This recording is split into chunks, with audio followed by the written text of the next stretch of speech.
Welcome to So You Think You Can Write, where we give serious writing critique without taking ourselves too seriously. My name is Lindsay, and with me here is... Adrienne Quintana. Janette Rallison. Shannon Hale. Brock Booher. And that's right, Shannon Hale. We're trying not to be like really like... We're not going to geek out. We might like to stop and take a selfie in the middle of this. Right. We're not going to ask her for an autograph in the middle or anything. Well, we probably won't, but no promises. Some of us Can I I've got have a your Sharpie ready for the autograph on my arm right now. So the way the show works is I'm going to read a first page submission that's been sent in to us, and the rest of the panel is going to act as if they were agents and editors. Or Shannon Hale. Or Shannon That's Hale, how because I'm acting. that like trumps. Yeah, Lisa's out. Lisa's out already. So we're going to say that trumps because Lisa's not in right now. And they will buzz in if they have a problem with the manuscript and they think they would stop reading. Okay. They would buzz in. Oh, Oh, we missed our cue. It's We kind of missed late the at cue. night. I'm just going to tell sorry. everyone right now it's kind You of know, late at night. We were bedazzled. Anyway. Obviously, because you guys have seen the show before, you know how power mad they are with those buzzers. So, say, Shannon, you have really disrupted the show so far in a good way. Like my precious. that's right. It sounds like the ocean. Sounds All right, like so crushed the- dreams. That's what it sounds like. The submission, Salty tears. this week's submission is entitled Falconedge. Currently, how long do I wait for the three dots? Should I count like to three? Is that what I should do? Keep I don't know, but you're killing. I was way into it with currently. Currently. The Falconedge leapt from skyscraper rooftop to rooftop, making his way downtown above the heads of the city-goers below. Wind whistled around him as he launched himself off one ledge and rocketed over the alleyway between two buildings.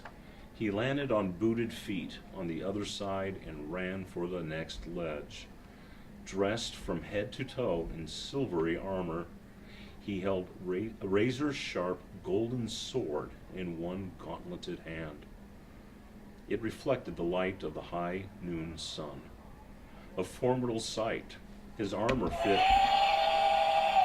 Sorry to buzz, but I'm really into this scene, but I feel like the description of what he's wearing is going on just a little bit too long. I want to see what's going to happen next because I was really into it when he was jumping between things, but then the description was just a little too much. So you want him to get on with the killing right away? No, I don't want him to kill anybody, but I Oh, want to see okay. who's going to save. I Oh, feel wait, like that he's a would be me. superhero. Yeah. You buzzed a half a sentence too soon. Go ahead, Randy. Oh, okay, good. Okay, we're a golden sword in one gauntleted hand. It reflected the light of the high noon sun, a formidable sight. His armor fit perfectly to his body, showing the muscle Oh, of there his you go. chest and limbs. Wings. Thank you.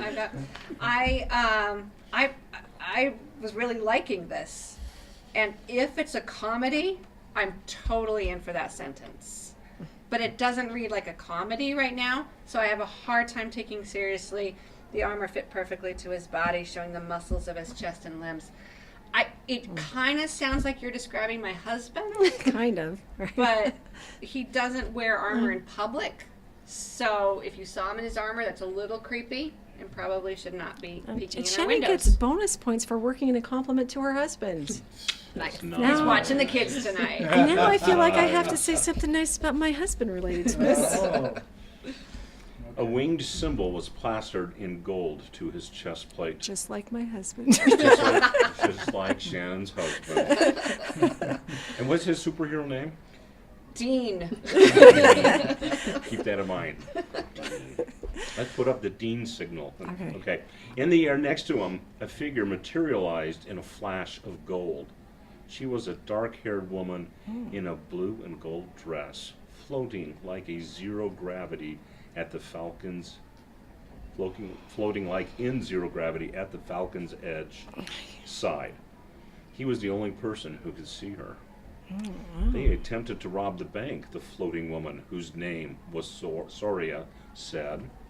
I'm on my way, the Falconedge said impatiently. You can go faster, Soria said.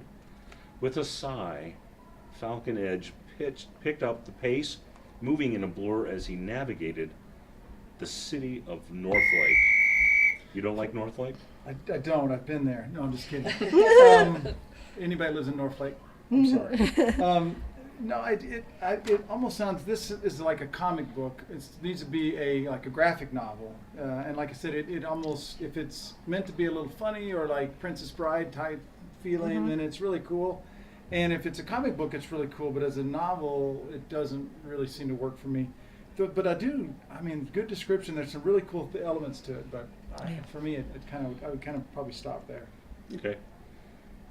The city of Northlake toward Odyssey Bank. Carson pulled a ski mask over his face before hopping out of the... Wait, okay, did I miss something? Because, Carson, where did...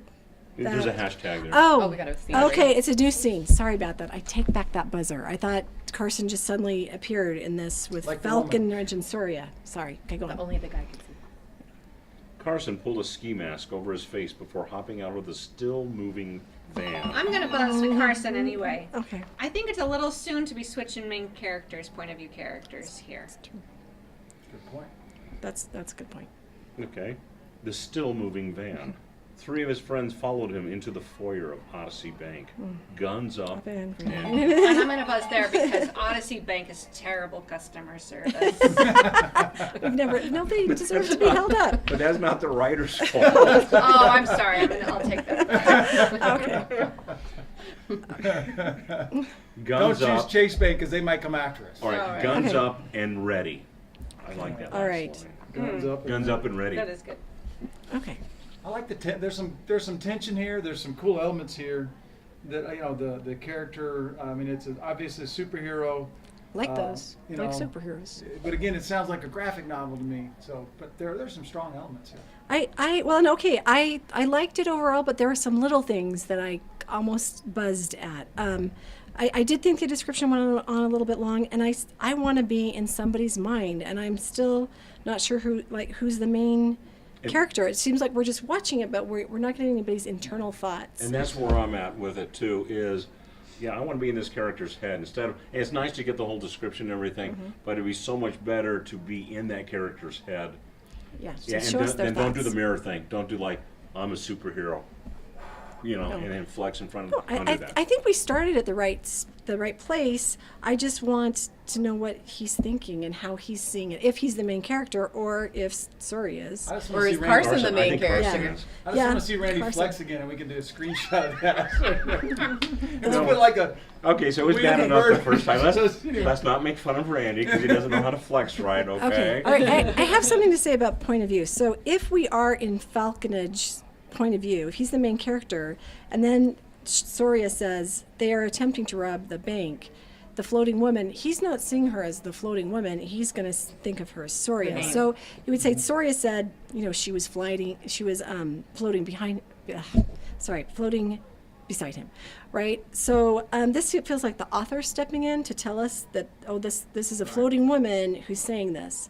So we want to keep the author out of it and tell the story from the main You can character's just point of view. introduce those characters. See him as he I don't know. sees them. Yeah. I think this, it's cool the way that it starts, but I was it introduces the goal. We know that they're going to go save the bank, which is good. We want to know that on the first page. So I think it's really strong that way. But I think same thing, it just needs like a little less description, I think, was what was a little bit at the beginning, a little too much, and then introducing the characters so that we felt that we were reading. Shall we vote? Yeah. Let's do it. No, Shannon, what did you say? What did you think? Besides the bank, terrible customer Besides, service. besides that you don't like Odyssey Bank. I have to admit, I have no idea what the vote is. Oh. Oh, well, we'll explain it as we go. No, did you have any other comments you wanted to add Oh, do you know when I liked it? I'm a sucker for superhero stories, so I thought it was really cool. I liked starting on top of the rooftop. Yeah. The first line at first I was like currently, but then I was kind of like currently. I got into it immediately. One thing I noticed, did you notice that whenever anybody read the Falconedge stumbled over the word? I was going to mention that, right. It was difficult for me to say it out loud Yeah. in conjunction with everything else, so you might want to think about it It's differently. something to think about, like when you're writing and not reading it out loud, sometimes we forget it's so inside our head. It's really helpful to have someone else read it out loud and hear what works and what doesn't. And you want this character to be a name that everybody would say, and if I'm not, the Falconedge I think it's a tricky word. Yeah, I You- agree. Well, you say it really well, but I think reading it because we're not sure if it's cone in there or It does look weird. It's like one word, and Falconedge. so it looks it looks like Falconedge, like it's like a foreign word. Mm-hmm. Okay, so we're gonna vote on it. We're gonna start with Brock, and then this is how it works. We are gonna give it a ready if we think we can just send it off to Lisa Mangan right now, or we're gonna give it a set if we think it's pretty good but it needs a little bit of tweaking, and we're gonna give it a right if we think that it needs work before it gets sent in. All right, Brock. Okay, I'm going to give it a set. I like a lot of the concepts in here. I like the description, and again, if I feel like it feels like a graphic novel instead of maybe just a straight novel. So there's some work that needs to be done, and that's why I'm going to give it a set. It needs some polish. Some of the adjustments made to it. Looks like it could be a cool idea and a cool direction to go with the story, though. So that's my vote. I'm going to give it a set too. Okay. Yeah, I'm also giving it a set. Because I feel like we started in the right place. These are interesting characters. I just want some internal thought from the main character's point of view. Yeah, I'm going to give it a set also. For me, it would be just cutting a few things and then just rewording things a little bit, maybe thinking about naming your characters something different. But I do like how it started, and I would definitely keep reading. Yeah, I would so like to see more superhero stories come in into the mix, and it starts at the right place, and it's a cool character, although the character name I think probably needs some work. And yeah, I agree with Janette. We need to be in that character's head to make it to work better. All right, so do you think we got it right, or did we get it wrong? Yeah, you can leave comments somewhere on anywhere here And if below, you like below. the customer service in Odyssey Bank, please comment below. Right. You should, go and leave a review on their website too. Yeah, absolutely. Right. And otherwise, until next week, get ready. Get set. Right.